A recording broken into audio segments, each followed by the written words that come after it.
Hey everyone, welcome back to the channel, and as you guys can see I think I might have enough plants to finally finish off, well, planting the half moon tank. Before we actually start planting the half moon tank, I still want to say a big thank you. The channel has reached over 100 subscribers already, and I am, well, I'm pretty excited and quite, well, ecstatic to be over 100 subscribers. It means a lot to me.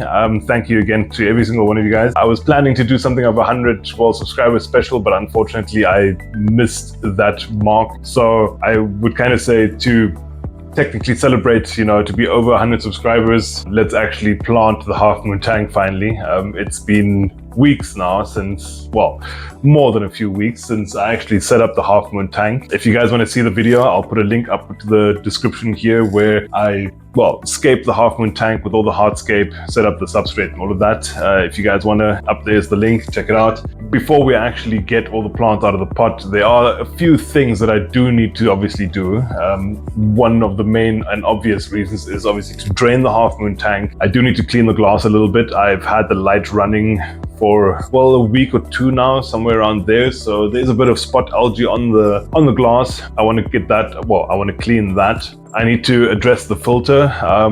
Ever since I set up the half moon tank, I basically never really cleaned the filter or actually exchanged the fine cotton wool in the filter to catch up all the small debris. I'm guessing, since I'm obviously going to be cleaning it now, to give the filter actually just a new fine filter wool to just catch out any small particles that are going to get stirred up again once we actually clean it and fill it back up again. Then the other thing is also I have a few plants in the cube tank behind me still that I actually might still want to add into the half moon tank. Plus, once the half moon tank is, well, planted, before we actually start planting the half moon tank, I obviously need to clean all the plants from the in vitro pots and from the rock wool. I got a few crypts in the back here and two Anubias nana bonsais that also need to get taken out of the rock wool to get ready to planting. But without further ado, I would say let's actually get started.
Okay, so as you guys can see, I have quite a few plants, quite a variety of plants as well, and I'm not going to be using all of these plants in the half moon tank. It's just going to be too much. Some of the plants are going to go for the cube, and some of the plants are also going to be for the future projects of the very big tank in the side corner that you guys can see there. If you guys don't know about my future plans, I'll leave a link up to the video up here that I released a few weeks ago. So go check it out there. There's all the future plans that I have. But yes, for the half moon tank, I need to obviously now choose what I sort of want, what I want to actually plant in there. Okay, there we go. This is what is left of the plethora of plants. All the other plants I basically put back into the big aquarium to the side. And these are the plants that I'm going to be using. One thing when working with plants is not to let them actually dry out. Now, the ones here in the little pots, obviously the leaves are going to get dry a little bit. With ferns, I would basically try and work, quicker to not let the leaves dry out too much. But yes, once you get them out of the pots, the roots are going to slowly but surely start drying out. So do have a little tray next to you ready so that you can actually spray the plants down with some water. But I would say I'm going to start off with the Anubias Nana Bonsai. I'm going to get them out of the pots and I'm going to show you guys how to get them out. And it's extremely simple. You basically just squish the pot a little bit from left to right. Do have a boil of water ready since it is going to leak. And then once you squished the rock wool a little bit, you can actually just pull the plant out. And there you have your plant with your rock wool. Even simpler, you basically just take the rock wool. You'll just find there's a little gap that you can pull apart. And then you can basically just pull the plant out of the rock wool. And then you'll see that there's always going to be a little bit of rock wool on the roots. I can only highly recommend try and get off as much as possible of the rock wool. With epiphyte plants, it's not the worst thing in the world, but with plants that you actually plant in soil, the rock wool is going to start fouling in the soil, which is going to kill your roots and eventually obviously kill your plants. So try and get it out as much as possible. The best thing that I found is to get small tweezers, go through the roots, and you'll see the rock wool literally just falls out. Just scrape gently. Don't need to be too afraid of harming the plant. The roots are going to grow back once you plant the plant. If the roots are even too long, you could actually also just even chop the roots off. Put it in some water, give it a little bit of a stir. And if there is still some rock wool on, I just tend to have an old toothbrush lying around that I will basically just run through the roots, through the water. This will actually get most of the rock wool off as well. This will also not damage the roots. If you guys see, the roots are nice and clean now. So we'll put these aside and carry on with the next one.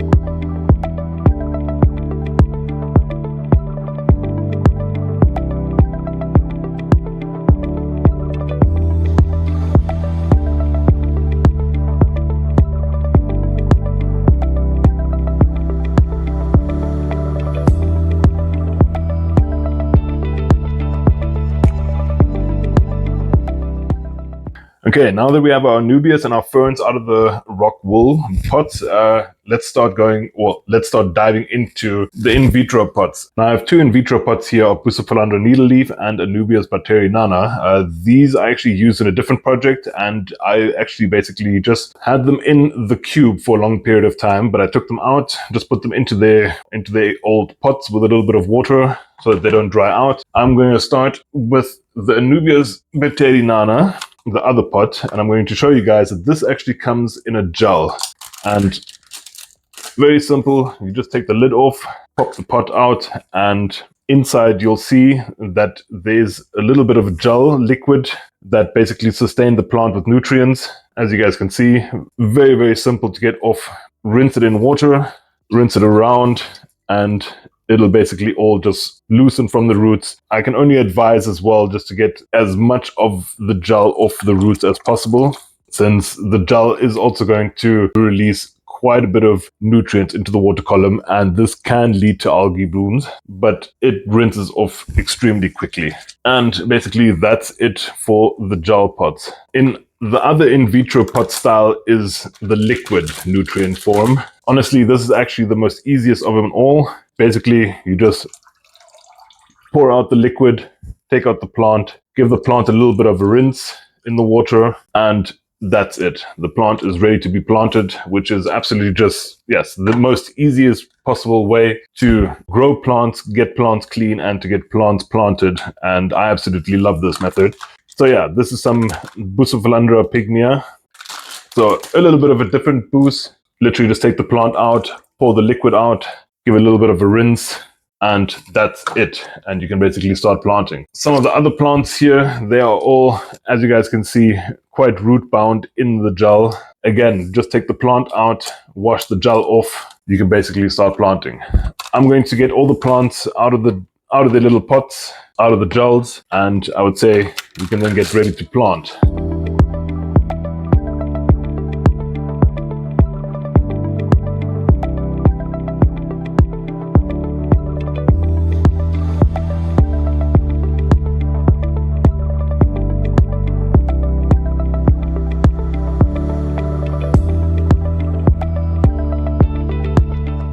Okay, before I forget, and I almost actually did forget, before I actually start planting the plants in the substrate, since I built up quite a simple substrate layer of aqua soil in some mesh filter bags, some lava rock in some mesh filter bags, and basically just covered that up with sand. There's not much in the sense of nutrients for the plants. For the plants that I'm actually going to be putting into the foreground, I am going to be adding some root tabs. They are quite inexpensive. These from Danila were quite intriguing, I would say, since you get actually 40 little balls.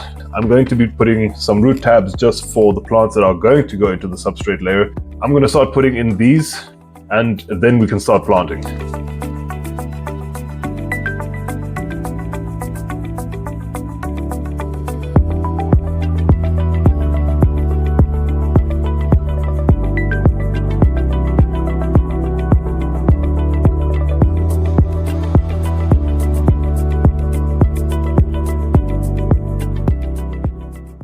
Okay, so I'm going to start off with the Java ferns first. I like to tend to start off with the bigger plants first and then work myself around with the smaller plants. And as mentioned, Java ferns, you can literally just put in between some cracks or in between the wood, and they'll be absolutely fine and healthy there. So I'm basically just going to be looking around for some good spots where to put the ferns in. It's a little bit harder with all the hardscape, with the wood in between there. We'll see if we can make this work.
Okay, so I believe that I am done with planting. Now, this took way longer than expected. I just went into my zone and just started planting, so I do apologize if I didn't speak much.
It's the next day, and I basically just got home from work. I've been eager to get home from work after yesterday's planting session. The tank obviously now has completely cleared up overnight and over the day. It was a little bit hazy, a little bit foggy yesterday, but now it is crystal clear, and I'm absolutely I'm very, very pleased with the way that it turned out. Couldn't have imagined it turning it like this, but I'm quite pleased. Now, as mentioned yesterday, earlier in the video, the plan is to take down the cube. Now, I want to get all the fish and the shrimp out and put them into the half moon tank. They definitely deserve it. And obviously, I want to rescape the nano cube as soon as possible, since I have a plan for what I want to do there. And obviously I already have an idea of what fish I want to get for this tank. This is going to be what I'm going to be doing today, is to take all of the plants out, the hardscape, and yes, drain the tank, catch all the fish and transfer them over, and all the shrimp as well. And then the half moon tank is going to get its first inhabitants. So I'm actually quite excited for that. As you guys might see in the nanocube, there aren't many fish to be seen. There's only one cardinal tetra left out of a school that I had many years ago. He is the last survivor. He's also quite old already, at least around about 5 years. He deserves to go into this tank as well, to live out the rest of his life, in luxury, hopefully. If you guys like the video so far, hit the like button and leave a comment down below. It would help the channel out quite a lot. Subscribe and hit the notification bell to not miss out on future content. There's still a lot to come, but I would say let's start dismantling the cube, move some inhabitants into the half moon tank.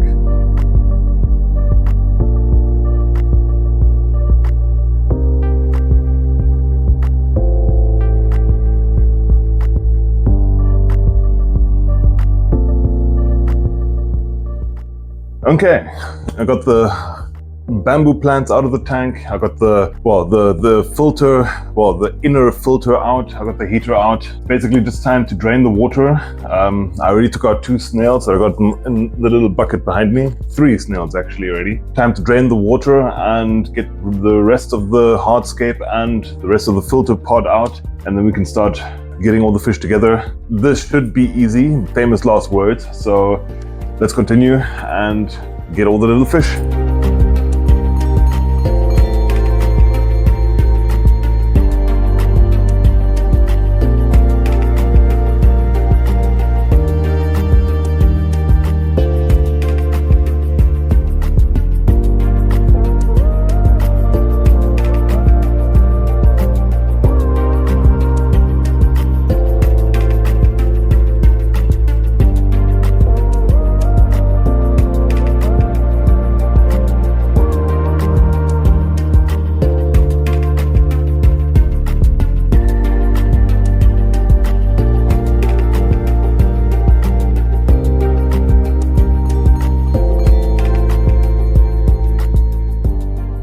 Okay, so I think I've caught all the shrimps. I had quite the look around the nanocube still. can't see any more shrimp in there.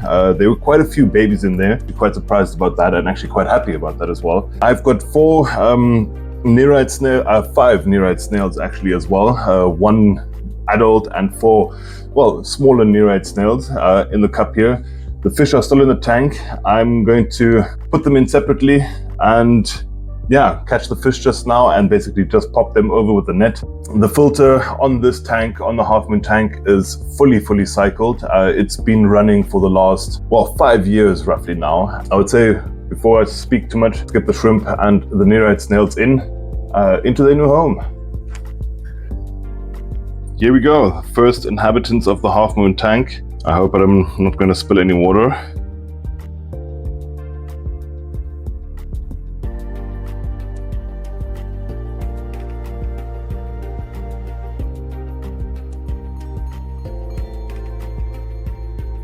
Did I get them all? I think I got them all.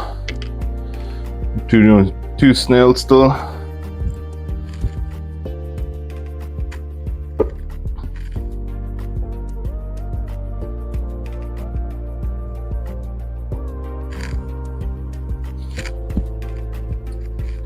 And there we go. Shrimp and snails are in. Okay, let's get the rest of the fish.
Well, there we go. The cube is completely empty, it's clean, back on its place, and all the, well, shrimp, snails and fish are in the Half Moon tank. I'm pleased, I'm very happy. So the fish that were still in the nano cube was one cardinal tetra, one hillstream loach, and one bristlenose catfish. Now I am going to still lower the water level a little bit just to be sure that the fish don't jump out, and I also have a lid for the Half Moon tank that I am going to put on. I'm very pleased. I'm very excited to basically see some life in the Half Moon tank, and obviously all the plants. It's been a long time coming. Now I'm obviously going to let the fish settle in. I'm going to sit back and, well, stare for a little while, and I would say I'll catch you guys in the next one.